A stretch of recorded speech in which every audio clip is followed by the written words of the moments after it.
ಗೆಳೆಯರೇ, ಮೀಡಿಯಾ ಮಾಸ್ಟರ್ಸ್ಗೆ ಸ್ವಾಗತ ಸುಸ್ವಾಗತ. ಹಿಂದಿನ ವಿಡಿಯೋದಲ್ಲಿ ಮಹಾವಲಸೆಯ ಪರಿಣಾಮಗಳ ಬಗ್ಗೆ ಒಂದಷ್ಟು ಮಾಹಿತಿಯನ್ನು ನಿಮ್ಮ ಜೊತೆ ಹಂಚಿಕೊಂಡಿದ್ದೆ. ಅದರ ಮುಂದುವರಿದ ಭಾಗವನ್ನು ಇಲ್ಲಿ ಹೇಳೋದಕ್ಕೆ ಹೊರಟಿದ್ದೀನಿ. ಇಲ್ಲಿ ನಾವು ನಮ್ಮ ಗ್ರಾಮೀಣ ಭಾರತವನ್ನು ಸುಧಾರಿಸೋದಕ್ಕೆ ಏನು ಮಾಡಬಹುದು ಅನ್ನೋ ಬಗ್ಗೆ ಒಂದಷ್ಟು ವಿಷಯಗಳನ್ನು ನಾನಿಲ್ಲಿ ನಿಮ್ಮ ಮುಂದಿಡ್ತೀನಿ.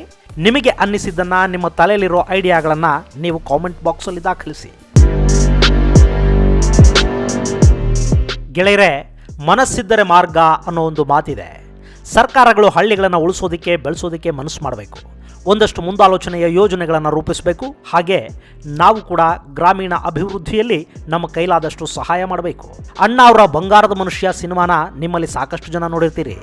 ಆಗದು ಎಂದು ಕೈಕಟ್ಟಿ ಕುಳಿತಾರೆ ಅಂತ ಒಂದು ಹಾಡಿದೆ. ಅದರಲ್ಲಿ ಹಳ್ಳಿಲಿ ಏನೂ ಆಗೋದಿಲ್ಲ, ನಮಗೆ ನೀರಿಲ್ಲ, ಕರೆಂಟ್ ಇಲ್ಲ, ಬೆಳೆಗೆ ಬೆಲೆ ಇಲ್ಲ, ಮಳೆ ಬರೋದಿಲ್ಲ, ಇಂಥ ಸಾವಿರ ಸಮಸ್ಯೆಗಳಿವೆ ನಿಜ. ಆದರೆ ಆ ಎಲ್ಲ ಸಮಸ್ಯೆಗಳಿಗೆ ಪರಿಹಾರವನ್ನು ಕೂಡ ನಾವೇ ಕಂಡು ಹಿಡಿಬೇಕಲ್ಲ. ಏನೂ ಆಗೋದಿಲ್ಲ ಅಂತ ಕೂತು ಬಿಟ್ರೆ ಬದುಕಿನ ರಥ ಮುಂದೆ ಸಾಗೋದಿಲ್ಲ. ಈಗ ಸಾಧಿಸೋದಕ್ಕೊಂದಷ್ಟು ಅವಕಾಶಗಳು ತಾವಾಗೆ ಹುಡುಕೊಂಡು ಬಂದಿವೆ. ಹಳ್ಳಿಗಳಲ್ಲಿ ಜನಾನೇ ಇಲ್ಲ ಅನ್ನೋ ಸಮಸ್ಯೆಗೆ ಕರೋನಾ ಪರಿಹಾರವನ್ನು ಹುಡುಕೊಟ್ಟಿದೆ. ಆದರೆ ಹಾಗೆ ಬಂದವರನ್ನ ಅಲ್ಲೇ ಉಳಿಸ್ಕೊಳ್ಳೋ ಬಗ್ಗೆ ನಾವೀಗ ಯೋಚಿಸಬೇಕಿದೆ ಅಷ್ಟೇ. ಮೊದಲನೇದಾಗಿ, ಇವತ್ತು ಹಳ್ಳಿಗಳಿಗೆ ಬಂದವರಿಗೆ ಕೆಲಸ ಕೊಡೋ ಬಗ್ಗೆ ಈ ಕೂಡಲೇ ಯೋಚನೆ ಮಾಡಬೇಕಿದೆ. ಇರೋ ಕೃಷಿ ಭೂಮಿಯನ್ನು ಉಳುಮೆ ಮಾಡಿ ಅಲ್ಲಿ ಲಾಭದಾಯಕ ಕೃಷಿ ಮಾಡೋ ಬಗ್ಗೆ ಒಂದಷ್ಟು ಪ್ರಯತ್ನಗಳಾಗಬೇಕಿವೆ. ಚಿಕ್ಕ ಹಿಡುವಳಿಗಳು ಕೃಷಿ ಮಾಡದೆ ಪಾಳು ಬಿದ್ದ ಭೂಮಿಗಳನ್ನು ಗುರುತಿಸಿ ಹಳ್ಳಿಗಳಲ್ಲಿ ಸಮುದಾಯ ಕೃಷಿ ಚಟುವಟಿಕೆಗೆ ಆದ್ಯತೆ ಕೊಡೋ ಕೆಲಸ ಆಗಬೇಕು. ಮತ್ತು ಹಾಗೆ ಬೆಳೆದ ಬೆಳೆಗೆ ಸೂಕ್ತ ಮಾರುಕಟ್ಟೆ ಮತ್ತು ಬೆಲೆ ಸಿಗೋ ವ್ಯವಸ್ಥೆಯನ್ನು ಕೂಡ ಮಾಡಬೇಕು. ಆ ಬಗ್ಗೆ ನಮ್ಮ ರಾಜಕಾರಣಿಗಳಿಗೊಂದ್ಸರಿ ಹೇಳಿ ನೋಡಿ. APMCಗಳಿಲ್ವಾ ಅಂತ ಕೇಳ್ತಾರೆ. ಆದರೆ ಆ ಕೃಷಿ ಮಾರುಕಟ್ಟೆಗಳಲ್ಲಿ ಏನಾಗ್ತಾ ಇದೆ, ಅಧಿಕಾರಿಗಳು ದಲ್ಲಾಳಿಗಳು ಸೇರಿ ರೈತರಿಗೆ ಹೇಗೆಲ್ಲ ಉಂಡೆನಾಮ ಹಚ್ಚುತ್ತಾ ಇದ್ದಾರೆ ಅನ್ನೋದು ಯಾರಿಗೂ ಗೊತ್ತಿಲ್ಲದ ವಿಷಯ ಏನಲ್ಲ. ಹೀಗಾಗಿ ಆ ಸರ್ಕಾರಿ ವ್ಯವಸ್ಥೆಯನ್ನು ಮೀರಿ ಈಗ ಪರ್ಯಾಯ ಹಾಗೂ ಲಾಭದಾಯಕ ವ್ಯವಸ್ಥೆಯತ್ತ ನಮ್ಮ ಹಳ್ಳಿಗಳು ಗಮನ ಹರಿಸಬೇಕು. ಹೊಲಗಳಿಂದ ಗ್ರಾಹಕರಿಗೆ ನೇರವಾಗಿ ತಲುಪೋ ವ್ಯವಸ್ಥೆ ಸಾಧ್ಯವಾದೀತಾ ನೋಡಬೇಕಿದೆ. ನಾವಾಗಲೇ ಬ್ಲೂ ಕಾಲರ್ ಕೆಲಸಗಾರರು ಅಂತ ಹೇಳಿದ್ವಲ್ಲ, ವಿದ್ಯಾವಂತರು ಹಾಗೂ ಕೌಶಲ್ಯ ಇರೋ ಯುವಕರು, ಅಂಥವರು ಈ ಪರ್ಯಾಯ ಮಾರುಕಟ್ಟೆಗಳನ್ನು ರೂಪಿಸುವ ಹೊಣೆಯನ್ನು ಹೊರಬೇಕಾಗತ್ತೆ. ಈಗೇನು ಡಿಜಿಟಲ್ ಜಮಾನ, ಗ್ಲೋಬಲ್ ವಿಲೇಜ್ ಕಾನ್ಸೆಪ್ಟಲ್ಲಿ ನಾವು ಬದುಕ್ತಾ ಇದ್ದೀವಿ. ಹಳ್ಳಿಲಿ ಕೂತೆ ಜಗತ್ತಿನ ಯಾವ ದೇಶವನ್ನು ಬೇಕಾದರೂ ನಾವು ಸಂಪರ್ಕಿಸಬಹುದು. ಹೀಗಿರುವಾಗ ನಮ್ಮ ಉತ್ತಮ ಬೆಳೆಗೆ ಬೆಲೆ ತಗೊಳ್ಳೋದು, ಮಾರ್ಕೆಟನ್ನು ಕ್ರಿಯೇಟ್ ಮಾಡ್ಕೊಳ್ಳೋದು ಇದೆಲ್ಲ ಕಷ್ಟ ಆಗಲಿಕ್ಕಿಲ್ಲ. ಸದ್ಯಕ್ಕೆ ಬೇಕಿರೋದು ಸ್ವಲ್ಪ ಬುದ್ಧಿವಂತಿಕೆ ಅಷ್ಟೇ. ಕೃಷಿಕರು, ಕೃಷಿ ಕಾರ್ಮಿಕರು ಮತ್ತು ಹಳ್ಳಿಗಳಲ್ಲಿನ ಪೇಟೆ ನೋಡಿ ಬಂದ ವಿದ್ಯಾವಂತರು ಸೇರಿಕೊಂಡು ಗ್ರಾಮೀಣ ಸಹಕಾರ ಸಂಘಗಳನ್ನು ಮಾಡಿಕೊಂಡ್ರೆ ಸಮುದಾಯ ಕೃಷಿ ಮತ್ತು ಸಮುದಾಯ ಮಾರುಕಟ್ಟೆ ಈ ಎರಡನ್ನು ಸಾಧಿಸೋದು ಕಷ್ಟ ಆಗಲಾರದು.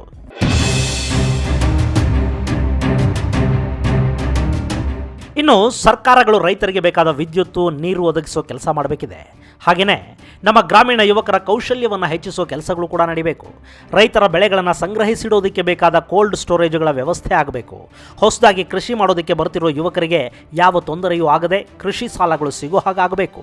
ಹಾಗೆ ಸಾಲ ಪಡೆದ ಕೃಷಿಕರಿಗೆ ಕೃಷಿ ಇಲಾಖೆಯ ವತಿಯಿಂದ ಸೂಕ್ತ ತರಬೇತಿ ಮತ್ತು ಮಾರ್ಗದರ್ಶನ ಸಿಗಬೇಕು.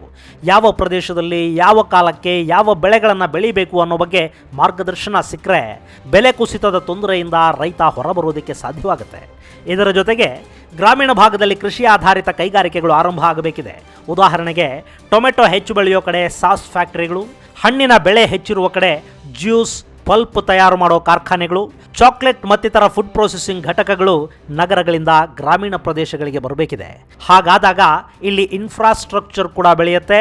ರೈತ ಬೆಳೆದ ಬೆಳೆಗೆ ಶಾಶ್ವತ ಮಾರುಕಟ್ಟೆ ಹಾಗೂ ನಿಗದಿತ ಬೆಲೆ ಸಿಗೋದಕ್ಕೆ ಸಾಧ್ಯವಾಗುತ್ತೆ. ಉದಾಹರಣೆಗೆ, ಈಗ ಹೈನುಗಾರಿಕೆಗೆ ಸಂಬಂಧಪಟ್ಟ ಹಾಗೆ ನಂದಿನಿ ಡೈರಿ ಇದೆಯಲ್ಲ, ಹಾಗೆಯೇ ರೈತರ ಇನ್ನಿತರ ಬೆಳೆಗಳನ್ನು ಖರೀದಿ ಮಾಡಿ ಸಂಸ್ಕರಿಸಿ ಜ್ಯೂಸ್, ಸಾಸ್ ಮುಂತಾದವುಗಳನ್ನು ಮಾಡಿ ಮಾರುಕಟ್ಟೆ ಮಾಡೋ ಸಹಕಾರಿ ಸಂಸ್ಥೆಗಳನ್ನು ಸೃಷ್ಟಿ ಮಾಡೋದು ಕಷ್ಟ ಏನಲ್ಲ. ಹಾಗೆಯೇ ಹಾಪ್ಕಾಮ್ಸ್ ಅಂತ ಒಂದಿದೆ.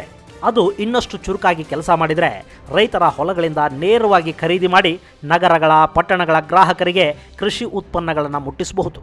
ಇವಲ್ಲದೆ ಡಿಜಿಟಲ್ ಮಾರ್ಕೆಟನ್ನು ಕೂಡ ಕ್ರಿಯೇಟ್ ಮಾಡ್ಕೊಳ್ಳೋದಕ್ಕೆ ಸಾಧ್ಯ ಇದೆ. ಅದಕ್ಕೆ ಸ್ವಲ್ಪ ಬುದ್ಧಿವಂತಿಕೆ ಹಾಗೂ ಕ್ರಿಯೇಟಿವಿಟಿ ಬೇಕಾಗತ್ತೆ.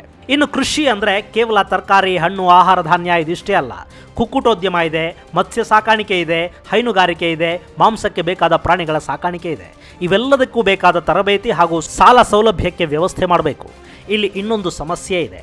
ಸಾಲ ಬೇಕು ಅಂತ ಬ್ಯಾಂಕಿಗೆ ಹೋದರೆ ಅಲ್ಲಿ ಜಮೀನನ್ನು ಅಡಮಾನ ಇಡಬೇಕಾಗತ್ತೆ. ಆದರೆ ನಮ್ಮಲ್ಲಿ ಇನ್ನೂ ಲಕ್ಷಾಂತರ ಎಕರೆ ಭೂಮಿ ಪೋಡಿಯಾಗಿಲ್ಲ, ಖಾತೆ ಬದಲಾವಣೆ ಆಗಿಲ್ಲ.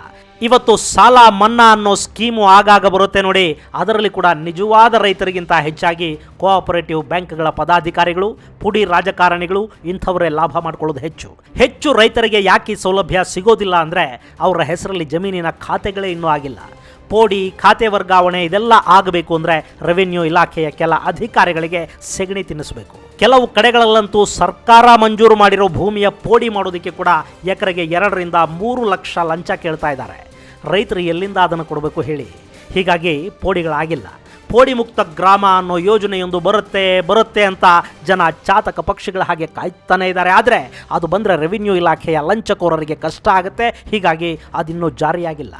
ಕಂದಾಯ ಸಚಿವ ಆರ್ ಅಶೋಕ್ ಅವರಿಗೆ ರೈತರ ಬಗ್ಗೆ ಕಿಂಚತ್ತಾದರೂ ಕಾಳಜಿ ಇದ್ದರೆ ಆ ಪೋಡಿ ಮುಕ್ತ ಗ್ರಾಮ ಯೋಜನೆಯನ್ನು ಕೂಡಲೇ ಜಾರಿಗೆ ತರಲಿ. ಹಾಗೆ ಮಾಡೋದ್ರಿಂದ ರೈತರಿಗೆ ಸಾಲಗಳನ್ನು ಪಡೆಯೋದಕ್ಕೆ ಸಾಧ್ಯವಾಗುತ್ತೆ. ಅವರು ಕೃಷಿ ಚಟುವಟಿಕೆಗಳಲ್ಲಿ ಹೆಚ್ಚಾಗಿ ಭಾಗವಹಿಸೋದಕ್ಕೆ ಅನುಕೂಲವಾಗುತ್ತೆ.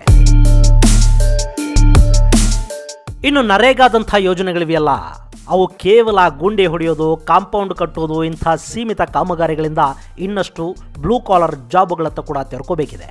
ಇದರ ಜೊತೆಗೆ ಈಗ ಕರೋನಾ ಕಾಟ ಮುಗಿದ ಕೂಡಲೇ ಚೀನಾದಿಂದ ಕಾಲು ತೆಗೆಯೋ 100ಕ್ಕೂ ಹೆಚ್ಚು ಕಾರ್ಖಾನೆಗಳು, ಕಂಪನಿಗಳು ಭಾರತಕ್ಕೆ ಬರುತ್ತವೆ ಅಂತ ಹೇಳ್ತಾ ಇದ್ದಾರೆ. ಅದಕ್ಕಾಗಿ ಜಮೀನು ಹುಡುಕೊಡಿ ಅಂತ ಕೇಂದ್ರ ಸರ್ಕಾರ ರಾಜ್ಯಕ್ಕೆ ಕೂಡ ಹೇಳಿದೆಯಂತೆ. ಹಾಗೆ ಬರೋ ಕಾರ್ಖಾನೆಗಳು ಸಾಧ್ಯವಾದಷ್ಟು ಬೆಂಗಳೂರಿಗೆ ಮತ್ತು ಸುತ್ತಮುತ್ತಲಿನ ಪ್ರದೇಶಗಳಿಗೆ ಅಲ್ಲದೆ ಗ್ರಾಮೀಣ ಕರ್ನಾಟಕಕ್ಕೆ ಅವುಗಳನ್ನು ಕಳುಹಿಸುವ ವ್ಯವಸ್ಥೆ ಆಗಬೇಕು. ಎಲ್ಲಿ ಕೃಷಿ ಸಾಧ್ಯವಿಲ್ವೋ ಅಂಥ ಕಡೆಗಳಲ್ಲಿ ಕಾರ್ಖಾನೆಗಳಿಗೆ ಜಾಗ ಕೊಟ್ಟರೆ ಆ ಪ್ರದೇಶಗಳ ಹಳ್ಳಿಗಳಲ್ಲಿನ ಹುಡುಗರು ಮತ್ತೆ ಸಿಟಿಗಳಿಗೆ ಕೆಲಸ ಹುಡುಕೊಂಡು ಬರೋದು ಕಡಿಮೆ ಆಗುತ್ತೆ. ಇದೆಲ್ಲದಕ್ಕಿಂತ ಹೆಚ್ಚಾಗಿ ಗ್ರಾಮೀಣ ಭಾಗದಲ್ಲಿನ ಶಿಕ್ಷಣಕ್ಕೆ ಸರ್ಕಾರ ಹೆಚ್ಚು ಒತ್ತು ಕೊಡಬೇಕಿದೆ. ಯಾಕೆಂದರೆ ಇವತ್ತು ಹೆಚ್ಚು ಜನ ಪಟ್ಟಣಗಳತ್ತ ಮುಖ ಮಾಡ್ತಿರೋದೇ ತಮ್ಮ ಮಕ್ಕಳ ವಿದ್ಯಾಭ್ಯಾಸಕ್ಕಾಗಿ. ಅದು ಹಳ್ಳಿಲೇ ಸಿಕ್ಕಿಬಿಟ್ರೆ ಅವರು ನಗರಗಳ ಕಡೆ ತಲೆ ಕೂಡ ಹಾಕೋದಿಲ್ಲ. ಮತ್ತು ಹಳ್ಳಿಯ ಶಾಲೆಗಳು ಉತ್ತಮಗೊಂಡ್ರೆ ಅಲ್ಲಿ ಮಕ್ಕಳಿಗೆ ತಂತ್ರಜ್ಞಾನದ ಜೊತೆಗೆ ಮಣ್ಣಿನೊಂದಿಗೆ ಸಂಪರ್ಕವನ್ನು ಕೂಡ ಉಳಿಸೋದಕ್ಕೆ ಸಾಧ್ಯವಾಗುತ್ತೆ. ಆ ಬಗ್ಗೆ ಸರ್ಕಾರ ಯೋಚನೆ ಮಾಡಬೇಕು. ಇದೆಲ್ಲ ಸಾಧ್ಯವಾದರೆ ನಮ್ಮ ಹಳ್ಳಿಗಳ ಜನ ಅಲ್ಲೇ ಬದುಕುಗಳನ್ನು ಕಟ್ಕೊಳ್ತಾರೆ. ಭಾರತ ಸರ್ವಾಂಗೀಣ ಅಭಿವೃದ್ಧಿ ಕೂಡ ಆಗತ್ತೆ ಮತ್ತು ಅಸಮತೋಲನ ಕಡಿಮೆಯಾಗತ್ತೆ ಕೂಡ. ಆದರೆ ಈ ಬಗ್ಗೆ ಯೋಚನೆ ಮಾಡುವ ಮತ್ತು ಇದೆಲ್ಲವನ್ನು ಕಾರ್ಯರೂಪಕ್ಕೆ ತರುವ ಇಚ್ಛಾಶಕ್ತಿ ನಮ್ಮ ನಾಯಕರಿಗಿದೆಯಾ?